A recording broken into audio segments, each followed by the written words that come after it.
real. Way to go. I'm gonna hold it. Yeah.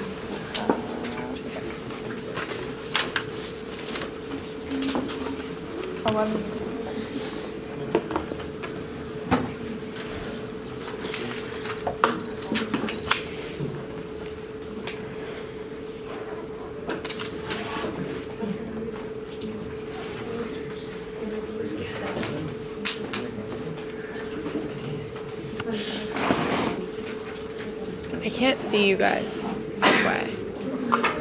So like when you speak, just walk this way.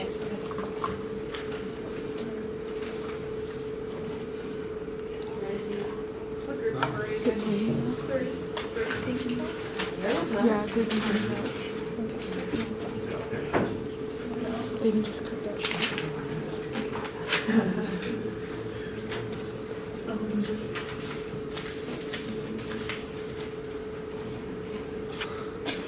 All right, so we are group number 3, and our product we are presenting to you guys is Gender Times Magazine, and it's essentially a monthly subscription service, either in print or in digital format, that just essentially educates our society and today's culture on gender issues that we face.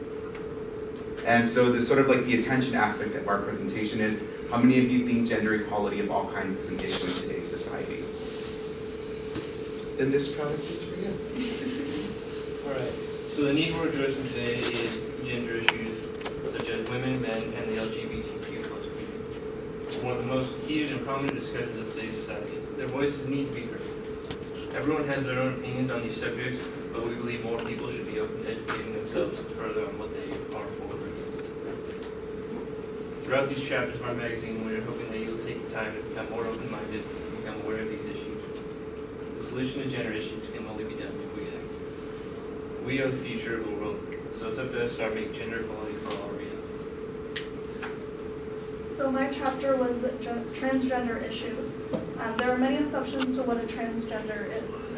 Some say it's a man trying to be a woman, or a woman trying to be a man. Many people don't understand what the term transgender entails. Transgender is a term used to describe people whose gender identity differs from their sex. To them, it means the sex you were assigned at birth and your internal gender do not match. It's almost as you were trapped or born into the wrong body. It's difficult to describe someone your gender identity when it doesn't match your body.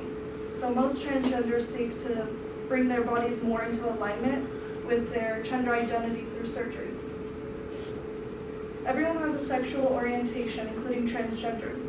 They may be straight, lesbian, gay, bisexual, and so on. A female transitioning to a male that is attracted only to men would be considered a gay man. According to Injustice at Every Turn, a report by the National Center for Transgender Equality, 90% of transgender people report experiencing harassment, mistreatment, and discrimination on the job.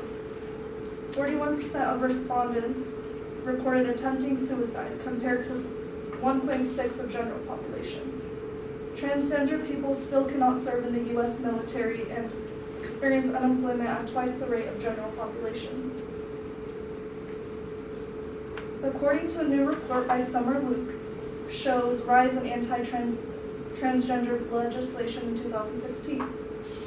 21 states have laws that prohibit discrimination based on sexual orientation, and 16 states do so based on gender identity. 29 states do not pass laws that protect gay and transgender workers. In today's world, there are more transgender people than we have ever had and growing. A famous transgender by the name of Caitlyn Jenner, who used to be a male, has recently transitioned into a female. Being so famous, her bravery to come out to the world has been a massive influence on the transgender community. Caitlyn made the transgender people feel accepted and not feel alone. One of my close friends is a transgender, and I would have never known until she told me. She is fully transitioned, and you can't tell she used to be a male. She told me before her transition, she would constantly be made fun of and hear people talking behind her back. Ever since she has transitioned, she says nobody has questioned her about her gender. Everyone assumes she is a female. By giving people a better understanding of what transgender means, I hope for people to be more accepting towards them. Transgender people are no different from us and shouldn't be treated any less. Show them respect just as you would to anybody else.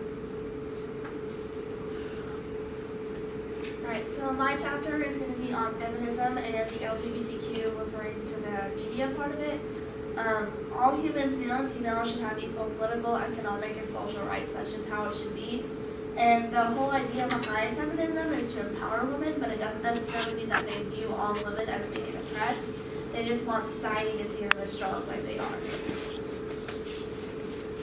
So there's actually a couple different types of feminism. There's liberal, and that has to do with equal rights. There's radical, and that has to do with sex war and separatism. And then there's Marxist socialist, and that's the impact of capitalism. And then there's black feminist, which has to do with racism and ethnicity. And then for moving on to the LGBT community, I have witnessed firsthand the need for representation in that community. My favorite TV show is The 100. I don't know if any of you guys have seen that, but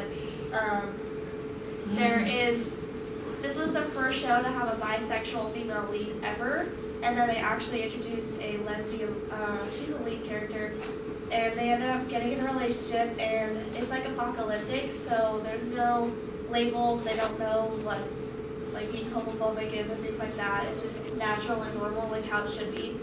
And so Lexa, spoiler, ended up getting killed, and it was really poorly written.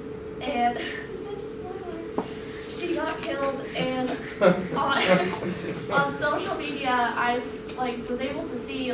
I didn't realize before. I've always been supportive of the LGBT community, and I have plenty of friends that are in it, and I never realized the importance for representation, because being someone that's not, I see straight couples all the time on TV, so it's not something, we have that representation, but they have very limited representation. So when she got killed, they broke turns on Twitter, and it was insane, and they blamed the director for having, fear baiting them, believing that she would get a happy ending. And then they killed her off, and it was really pathetic because she had survived a lot. She got shot by a stray bullet, so it was not very great.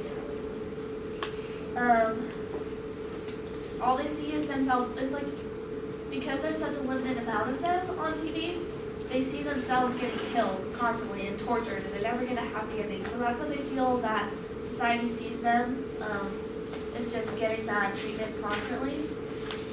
And I feel like if there's more rep on TV shows, then it'll become more like a normal thing. And it's no one else's business anyway, who we choose to be in a relationship with or what we identify with our sexuality.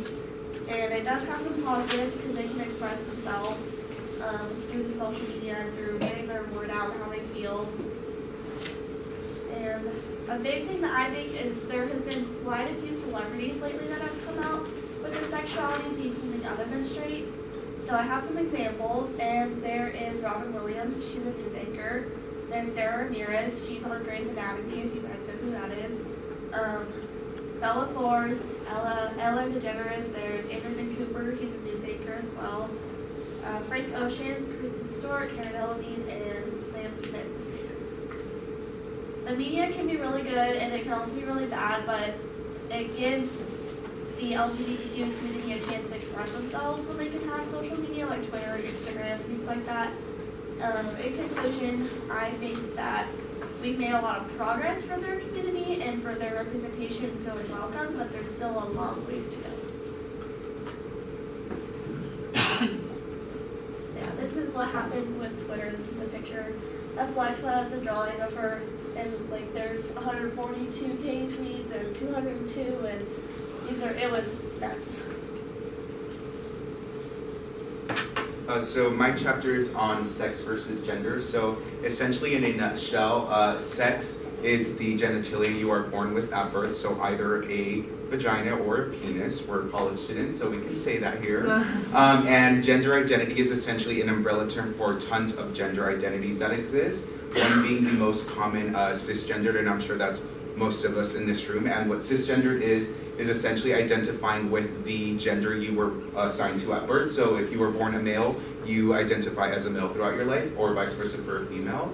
Another sort of like gender term would be one that Adisa mentioned earlier, so that is transgender, and that is somebody that is born either male and doesn't associate with that gender, so they transition into a female.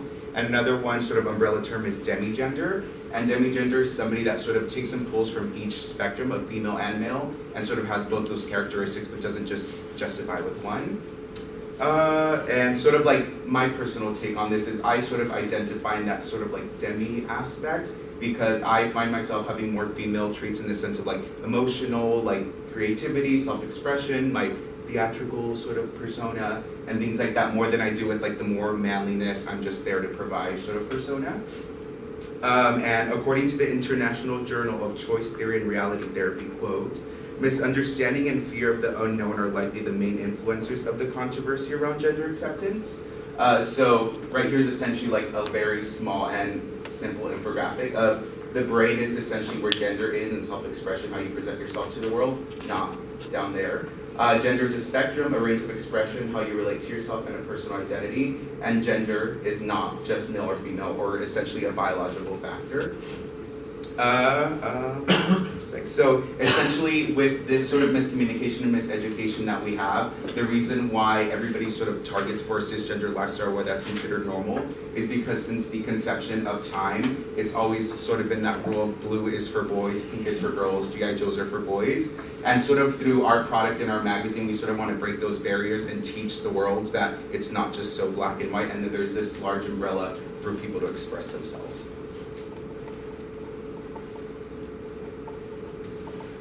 So I'm talking about gender roles. In today's society, we have a large consumption